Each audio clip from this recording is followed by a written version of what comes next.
Hello, my name is Dr. Jenny Carrillo. I'm going to talk about preventing lead poisoning in children. We are going to discuss the lead poisoning facts, the sources of lead poisoning, their effects, diagnosis and treatment, and how we can prevent it. Lead is a widely used toxic metal, and according to CDC, in 2021, the updated reference value was decreased to a 3.5 micrograms per deciliter. So there is no safe blood level for lead in our organism. Children in at least 4 million US households are exposed to significant amounts of lead because lead-based paint and lead-contaminated dust exist in older buildings, contaminated soils, etc. And there is no safe lead blood level in children that has been identified at this moment. So the ideal thing would be to have zero lead in blood. We can see that the highest exposure of lead are in individuals who have low-income communities, and those are 8 times more likely to suffer from lead poisoning compared to moderate and upper income children. And this is because a lot of those individuals live in places close to industries that they might have lead working. The workers might be working with lead, and they have other sources of exposures as well. In this picture, we're going to see different kinds of exposures that we have inside the house, such as contaminated soil and dust. If you live close to the industrial exposures, if your house is older than 1978, you might have still lead-based paint, and also in the plumbing faucets, in other plumbing fixtures, you still might have some lead. And of course in toys, jewelry, pottery, candy, all of these we're going to discuss in a little bit. So it's very important to be aware of all these places that we can find lead, because that will cause exposure to our kids, and if you're pregnant, that it will be a huge hazard for your unborn baby. So lead poisoning can come from air, drinking water, food, contaminated soil, peeling paint, and dust. We're going to see what are the risk population. We have seen that individuals or children living in poverty, members of racial or ethnic minority groups, recent immigrants, children living in older, poorly maintained or rental properties, children with parents who are exposed to lead at work, pregnant women, and elderly. And we are going to discuss what kind of work or jobs are those that can put you in risk. Children 5 years or younger are at a higher risk because their growing bodies absorb more lead, and because also their hand-to-mouth behaviors. Kids always have their hands in their mouth. So babies can be exposed before they are born, especially if their mother experienced pica or ingest folk remedies that might contain lead. So we need to be very careful with that. Also, you have to be very careful with the kind of ceramic or pottery that you use for cooking. There are some individuals that like to cook in pottery because they give a very good taste to the food, but you have to make sure that they are with no lead. So, and also candies that we're going to discuss in a little bit more what kind of candies are those that a lot of Hispanic population love those kind of candies. Regarding the folk medicines are another source of exposure. Imported cosmetics, metal toy jewelry, imported or antique toys, and drinking water from contaminated metal water taps. The dangerous home remedies. In the Hispanic traditional medicines, we can find Greta dis yellow, Azarcon, bright orange, Alarcon, Cora Lugia, Maria Luisa, and others. They are used for upset stomach, constipation, diarrhea, vomiting, and the lead content is as high as 90%. So in the Arab American community, they use kohl. This is a powder used for as a cosmetic eye makeup and applied to skin infections and for the navel of a newborn child. In this slide, we can see the different kind of candies that the Hispanic population loves, and probably we all have tried those, such as the tamarroca, the vero rebanadita, the chaca chaca, etc. And we like because we love tamarindo and we love other kind of flavors. So you need to be very careful, much more if you are providing those to your kids, and much more if they are very young. So this slide is for you to read and check and make sure that you don't provide it to your kids. So what are the work activities with the potential to cause lead poisoning? If your father, your brother, your husband works with soldering, radiators, electronics, or stained glass, in sanding, scraping, or blasting lead-based paint, or handling scrap metal, or manufacturing or recycling lead acid batteries. A lot of the problem is that they don't use the equipment needed or the protection that they need to avoid getting in contact with such chemicals, and they don't use the personal protective equipment that they will stop that exposure. Another sources of lead poisoning is when you work in a smelter or foundry, working at an indoor firing ranges, or in renovation or remodeling. If you can see in the picture below, those individuals have the personal protective equipment, and they are all in jumpers that they are going to take out, probably dispose, or if they are going to be washed, they are going to be separated from their laundry from their families, because that's very important. If you are working in all those places that we already discussed, it's important that when you get to your house, you take out your clothes, put it in another place, take a shower before you go and greet your family. And also the clothes that you bring from the work, do not wash them with all the other clothes from your family. Another places is glazing pottery and ceramics, reloading bullets, casting fishing weights, living near or shooting at firing ranges, and removing lead-based paint. Those are other places that you can have exposure to lead. So what are the symptoms if your kid might have some kind of lead poisoning? Some kids talk about, or they're going to complain about flu-like symptoms, loss of appetite, fatigue, constipation, abdominal pain, irritability, memory loss, headaches, anemia, muscle weakness. Unfortunately, the diagnosis of this has to be by blood.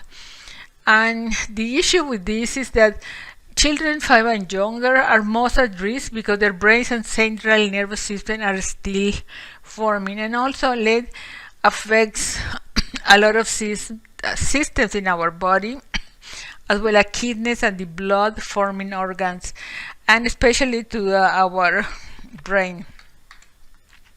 So in 1 and 2 years old, higher risk is important for you to watch, because if you see in the picture of the right, the young toddler is biting the wood that is painted, and if that wood has the painting with lead, he is eating the lead that contains in the painting. And the thing is that the paint chips are sweet. That's what they like it. So there is a wide range of health effects which vary from child to child. So it's not exactly the same for all. That's why it's very important to go and see a physician. One of the other very important aspects of the lead poisoning is that affects the intellectual and emotional development in kids 7 or 8 years old, and it affects also the reading and writing scores for your kids, and also interferes with child's ability to think, learn, pay attention, and behave appropriately, and also can show antisocial behavior or hyperactivity. Another signs or symptom that they can show is stunted or slow growth, hearing problems, kidney damage, developmental disabilities, anemia, severe causes that may lead to mental retardation, coma, convulsions, and maybe death if the amounts are extremely high. So, lead poisoning children do not look sick or act differently. And as I was mentioning before, a blood test is the only way to know. Blood tests should be done around 12 to 24 months. And the other thing is for diagnosis is x-rays. So you have two ways: blood lead test and x-rays. And the treatment is activated charcoal, in severe cases chelation therapy, and even with treatment it can be hard to reverse the effects of lead poisoning. So that's why it's very important to try to avoid the exposure before the kid is already with lead in the body. So outside the home, if you think that your house might have lead in the paints or somewhere else, do not remove the paint over lead paint. Consider hiring a certified lead abatement contractor or inspector, or at least to try to confirm that there is lead in your house. Keep the family members, especially young children, away from areas where lead is peeling or chipping. But outside of the home, what you can do is plant grass, bushes, and shrubs in bare dirt areas around the home to reduce the exposure to lead in the soil. And call the local Department of Regional Office with questions about removal or lead paint. You also can contact your physician and ask the questions if you have some doubt about if your child has some signs of lead poisoning. Inside your house, you have to keep your house clean. Try to use some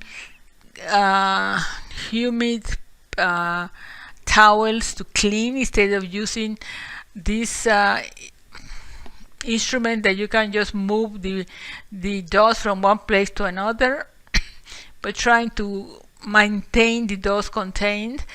And also, if you have carpet, use vacuums with HEPA filters. So that way you avoid the spread the dust. And you can see in the picture, there is just a little tiny bit of lead that can poison your child. And inside the house, it's very important to wash the cleaning rags separately and do not rinse in a sink or other area where you prepare food. And regularly wash children's toys, bottles, and pacifiers. I always suggest to the parents to avoid buying these toys with a lot of they are very puffy. So that, but you cannot wash in your dryer, in your washer machine, or and afterwards dry.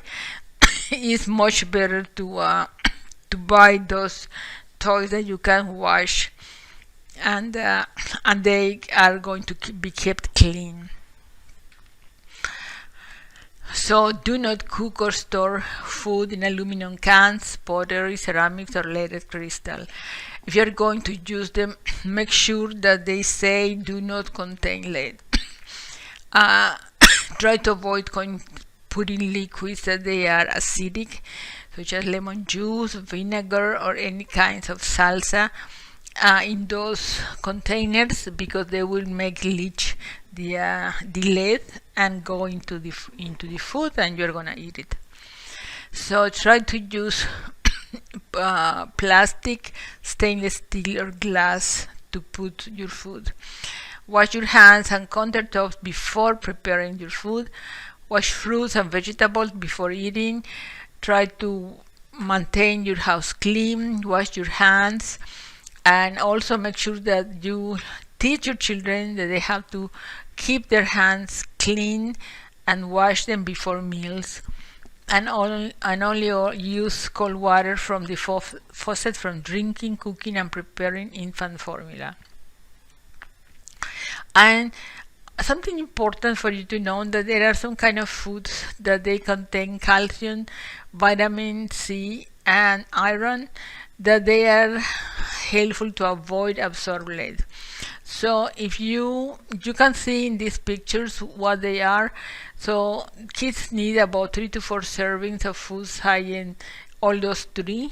So try to see which ones your kids like, and then just help them to eat those.